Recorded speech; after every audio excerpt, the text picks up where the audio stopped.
and welcome to Imagine This Stories for Lent.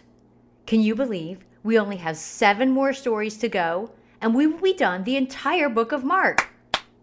Today's a good one, so sit back, relax, kick off your shoes, and for the next few minutes, imagine this. It's almost Passover. Do you remember what that is?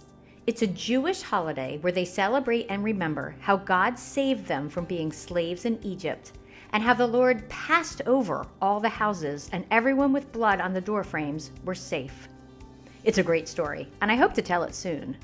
Anyway, Passover is in 2 days, and the leading priests and teachers of the religious law were still looking for an opportunity to capture Jesus and kill him.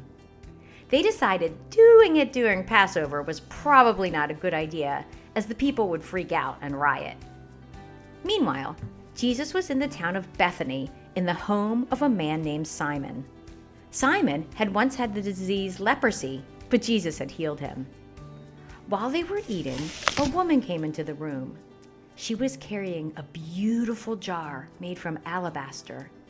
Alabaster is a kind of stone that can be carved and looks like marble. Inside the jar was perfume made from the essence of nard. I looked up what this is. Basically, it's made from the roots, let me see if I can get this right, of the Nardastacea jatamansi plant. Yeah, I think that's it. Anyway, it's a flowering plant in the honeysuckle family. I've never heard of the Nardastacea, whatever that is, but I am familiar with honeysuckle, and it smells so good. But this perfume was very expensive. The woman took her jar of perfume, broke it open, and poured it over Jesus. Some of the people eating there were like, "What in the world did you do that for? That perfume is worth a fortune, and you just wasted it." You know, you could have sold that perfume for more money than some people earn in a year, and then you could have given the money to the poor. They kept on scolding her. But Jesus said, "Leave her alone. Why criticize her for doing such a good thing to me? You will always have the poor among you, and you can help them whenever you want. But you will not always have me. She has done what she could and has anointed my body for burial ahead of time. I tell you the truth. Wherever the good news is preached throughout the world, this woman's deed will be remembered and discussed." Now you're probably wondering, so why did the woman do this? I believe it's because she knew Jesus was the Messiah, and this was her way of honoring him.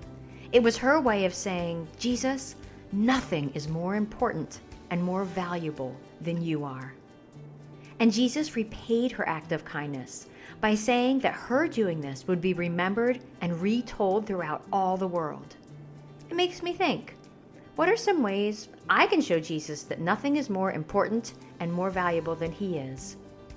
Maybe I should pay more attention to the way I spend my time. Am I using my free time to talk to him and help other people? Am I being generous with what I have? These are some things I need to think about. Thank you so much for listening today, and I hope you come back tomorrow and listen again to Imagine This Stories for Lent. Bye!